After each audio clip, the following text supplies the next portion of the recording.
Hello friends, आप Mukesh Goyal. I hope कि आप सारे बहुत अच्छे हैं। और फ्रेंड्स, आज हम यूजीसी नेट का जो पेपर 1 है उसके कुछ इंपॉर्टेंट एमसीक्यूज़ के बारे में डिस्कस करेंगे।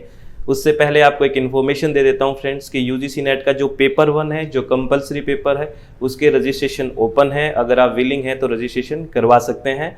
और पेपर 2 अगर किसी का इन्वायरमेंटल साइंस हो, कोड नंबर 89, तो उसके भी रजिस्ट्रेशन ओपन है। अगर आप विलिंग हैं तो रजिस्ट्रेशन करवा सकते हैं।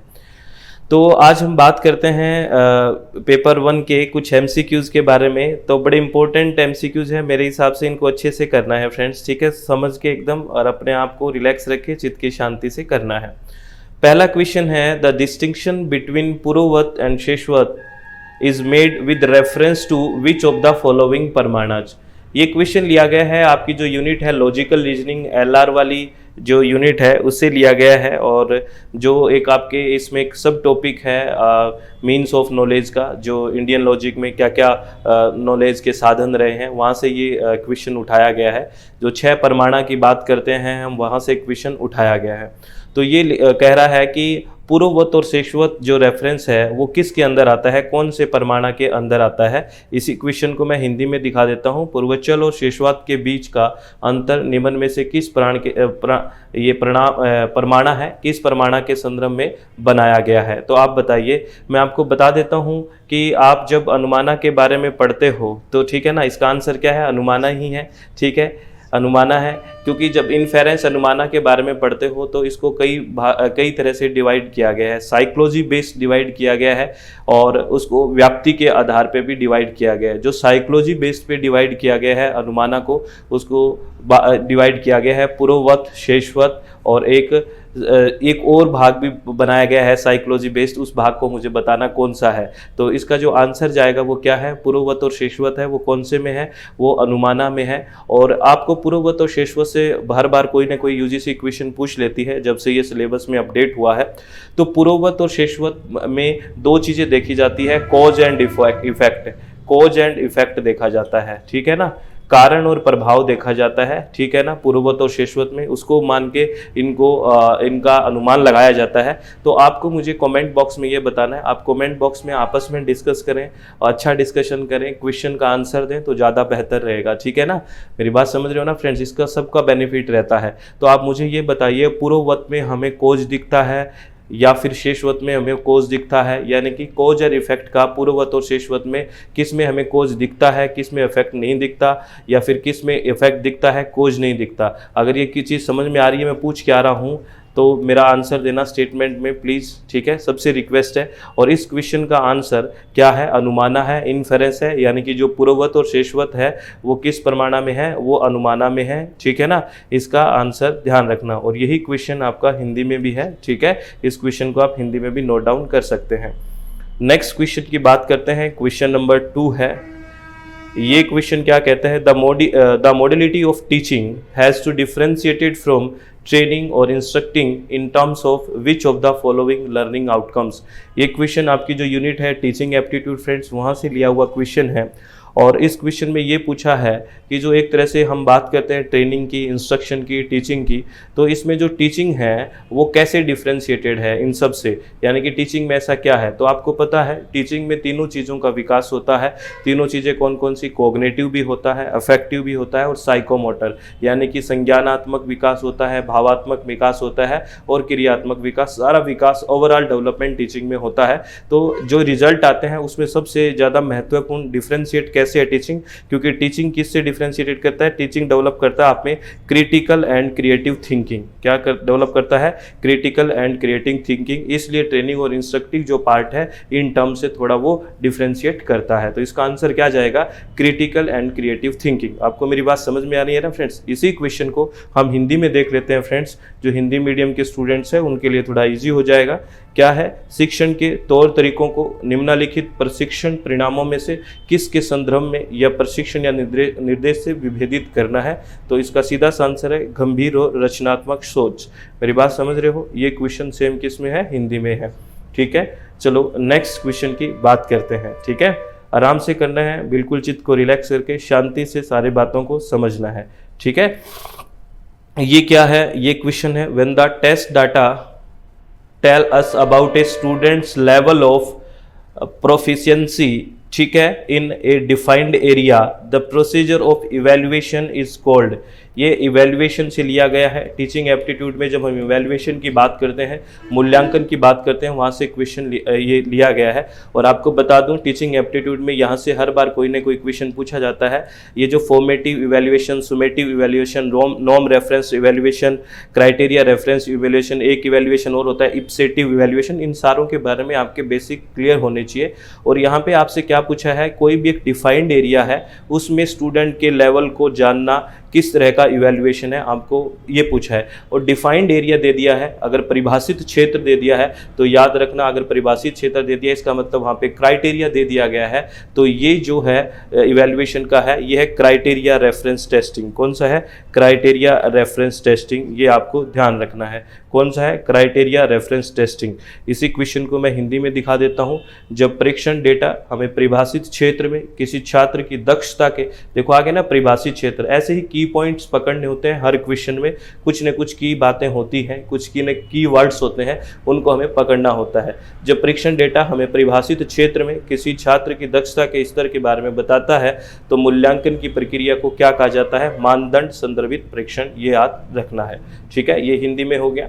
नेक्स्ट क्वेश्चन की बात करते हैं फ्रेंड्स। नेक्स्ट क्वेश्चन क्या है? चलते हैं नेक्स्ट क्वेश्चन की तरफ। Which sentence cannot be fit into AEIO framework? ये जो AEIO फ्रेमवर्क की बात है, ये क्वेश्चन लॉजिकल रीजनिंग से पूछा गया है। LR से ही क्वेश्चन पूछा गया है, ठीक है ना। लॉजिकल रीजनिंग से पूछा गया है। और जहाँ एक लॉजिकल रीजनिंग में एक टॉपिक है मूड एंड फिगर, वहाँ पे इस टॉपिक के बारे में हम डिस्कस करते हैं। वहीं पे हम डिस्कस करते हैं, अगर आपको ध्यान है तो डिस्कस करते हैं मिडल टर्म के बारे में, मेजर टर्म के बारे में, माइनर टर्म के बारे में। और हम बात करते हैं कि कौन सी मिडल टर्म होती है, कौन सी मेजर टर्म होती है, कौन सी माइनर टर्म होती है, उसके हिसाब से हम मूड बनाते हैं, यानी कि इस फॉर्मेशन में बनाते हैं, ठीक है ना। और यहाँ पे आप जानते हो ए का मतलब ऑल है, ठीक है, नो ई का, और आई सम, और ओ का सम नोट, ठीक है। तो ये कहता है कि कौन सा इसमें फ्रेमवर्क में फिट नहीं बैठता है। तो अगर ये वर्ड नहीं है तो वो फिट नहीं बैठेगा, तो नो है तो ये तो फिट बैठेगा, और ऑल है ये भी फिट बैठेगा, सम है ये भी फिट बैठेगा, ये वाला फिट नहीं बैठेगा। तो राइट आंसर इज द, इस क्वेश्चन का क्या चला जाएगा? सेकंड आंसर चला जाएगा, ठीक है। बहुत बेसिक सी बात है, अगर ढंग से पढ़ाई की है तो कोई दिक्कत नहीं है फ्रेंड्स, बिल्कुल मन रिलैक्स होना चाहिए, ठीक है। तो ये क्वेश्चन क्या है? AEIO के फ्रेमवर्क में कौन सा वाक्य फिट नहीं हो सकता है? वो क्वेश्चन है। मेज पर नमक में आयोडीन होता है, ये वाला है वो फिट नहीं है, ठीक है ना। देखो यहाँ पे ऑल यूज हो गया, सभी, यहाँ कुछ हो गया, और यहाँ पे नहीं हो गया, नो यूज हो गया। तो ये तो फिट बैठते हैं, लेकिन ये वाला फिट नहीं बैठता, ठीक है। बात समझ में आ गई? चलो वेरी गुड, आपको हर बात समझ में आती है, बहुत समझदार हैं आप। ये क्वेश्चन क्या है? ये क्वेश्चन है, everyone believes that there is a soul, therefore you should also believe it, ठीक है। This inference commit which kind of fallacy. ये क्वेश्चन भी LR से लिया हुआ है, लॉजिकल रीजनिंग से लिया हुआ है। और लॉजिकल रीजनिंग में फालेसीज के बारे में हम बहुत अच्छे से पढ़ाई करते हैं, आपने पढ़ा होगा। फालेसीज क्या होती है? एरर होती है। रीजनिंग में क्या होती है? एरर होती है, यानी कि रीजनिंग में कोई भी त्रुटि होती है वो फालेसी होती है। फॉर्मल फालेसीज के बारे में बात करते हैं, इनफॉर्मल फालेसी के बारे में बात करते हैं, और उनके अलग अलग टाइप्स के बारे में हम बात करते हैं। तो ये कह रहा है कि everyone believe that there is a soul, हर एक ऐसे विश्वास करता है कि वहाँ पे आत्मा है, इसलिए आपको भी विश्वास करना चाहिए। तो इस तरह की जो चीज़ है, यहाँ पे कौन सी फालिसी है? जहाँ पे एवरीवन का बात की जाए, यानी कि ये कोई पॉपुलर बात है, यानी कि हर कोई फॉलो कर रहा है, तो इस तरह की जो फालिसी होती है वो याद रखना। क्योंकि हर कोई, एक क्वेश्चन ऐसा भी पूछा गया कि आजकल हर कोई ड्राइविंग सीख रहा है तो आपको भी सीखनी चाहिए, आजकल हर कोई पार्टी में जा रहा है तो आपको भी जाना चाहिए। मेरी बात समझ रहे हो? तो हर कोई, यानी कि ये कोई पॉपुलर चीज़ बोलने की कोशिश कर रहा है तो आपको भी करना चाहिए। तो इस तरह की जो फालिसी है वो है एड पॉपुलम, याद रखना। कौन सी है? एड पॉपुलम, ठीक है। आपको मेरी बात समझ में आ रही होगी फ्रेंड्स, ठीक है। इसी क्वेश्चन को अगर हिंदी में देखें, हर कोई मानता है कि एक आत्मा है, इसलिए आपको यह भी मानना चाहिए। यह आक्षेप किस तरह की गिरावट को दर्शाता है, यानी कि किस तरह की फालिसी को दर्शाता है? विज्ञापन पॉपुलम, ठीक है। ये बात आपको ध्यान रखनी है, ठीक है। मेरी बात समझ गए? चलो वेरी गुड, आगे बात करते हैं नेक्स्ट क्वेश्चन की। ये क्या है? The full form of NEAT recently launched scheme of MHRD government of India is. ये जो क्वेश्चन है ये हायर एजुकेशन का करंट का क्वेश्चन बन जाता है फ्रेंड्स, ठीक है। तो ये क्वेश्चन आपको हायर एजुकेशन के लिए करना है, ठीक है। तो NEAT की फुल फॉर्म पूछी है फ्रेंड्स, तो आपको फुल फॉर्म ध्यान रखनी है। ये इसकी फुल फॉर्म है national education alliance for technology, याद रखना है। इसकी फुल फॉर्म है national education alliance for technology. इसका राइट आंसर क्या जाएगा? सेकंड आंसर जाएगा। तो इसकी फुल फॉर्म आप नोट डाउन कर लें, ये आपके लिए इंपॉर्टेंट बन जाती है, आ सकती है, ध्यान रखना है, ठीक है ना फ्रेंड्स। नेक्स्ट क्वेश्चन की यही है क्वेश्चन हिंदी में। MHRD भारत सरकार की हाल में शुरू की गई योजना है। तो NEAT का क्या है फुल फॉर्म? तो ये क्या है? राष्ट्रीय शैक्षिक गठबंधन प्रौद्योगिकी के लिए आया है ये NEAT, ठीक है। ये आप नोट डाउन कर लेना, ठीक है फ्रेंड्स। मेरी बात समझ रहे हो ना? मतलब बहुत अच्छे से सुन रहे हो आप, और बहुत चित्त को रिलैक्स रखे हो, बहुत अच्छा लग रहा है, बहुत आराम से सुन रहे हो। आगे वाला क्वेश्चन, ये भी क्वेश्चन ICT का क्वेश्चन है, क्योंकि मॉक की बात CPU की बात कर रहे हैं, तो ये क्वेश्चन ICT से लिया हुआ है, इंफॉर्मेशन एंड कम्युनिकेशन टेक्नोलॉजी से लिया हुआ क्वेश्चन है। तो आपसे ये पूछा है, कुछ स्टेटमेंट्स दिए गए हैं, नीचे कुछ वाक्य दिए गए हैं, तो आपसे पूछा है इसमें से कौन से वाक्य हैं वो करेक्ट हैं, कौन से वाक्य सही हैं। तो चलो ए की बात करते हैं। ए कह रहा है NKN, जो NKN है इसकी फुल फॉर्म इसमें बता रहा है कि न्यू नॉलेज नेटवर्क है। इसकी full form new knowledge network नहीं है, इसकी फुल फॉर्म है नेशनल नॉलेज नेटवर्क। क्या है? न्यू की जगह नेशनल होता तो ठीक होता, न्यू की जगह क्या होता? नेशनल। नेशनल नॉलेज नेटवर्क है इसकी फुल फॉर्म, ठीक है। तो ये गलत हो गया, ये गलत है। मॉक आर ऑफलाइन कोर्स, आप बताओ मॉक ऑफलाइन है या ऑनलाइन? मॉक तो ऑनलाइन है, क्योंकि इसकी फुल फॉर्म भी क्या है? मैसिव ओपन ऑनलाइन कोर्सेज, तो ये ऑफलाइन थोड़ी है, तो ये भी कट गया, ये भी करेक्ट नहीं है। तीसरा क्या कह रहा है? National super computing mission is a government of India initiative. ये बात ठीक है, जो नेशनल सुपर कंप्यूटिंग मिशन है वो एक भारत सरकार का इनिशिएटिव है, ये बात ठीक है, इस बात में कतई दो राय नहीं है, तो सी ठीक है। जो क्लॉक रेट होता है CPU की इज मेजर्ड इन गीगाबाइट, नहीं, क्लॉक रेट होता है CPU की, वो गीगाबाइट में मेजर नहीं होती है, वो गीगा हर्ट्ज में होती है। किस में होती है? गीगा हर्ट्ज में होती है, ध्यान रखना। तो ये भी गलत है। और परम शिवे इज ए सुपर कंप्यूटर, ये मोदी साहब ने इनका इनोग्रेट किया था, ये परम शिवे है, एक सुपर कंप्यूटर है, ये बात भी ठीक है। तो C और E दोनों ठीक है, ठीक है ना, C और E दोनों ठीक है। तो इसका राइट आंसर चला जाएगा 1, C और E।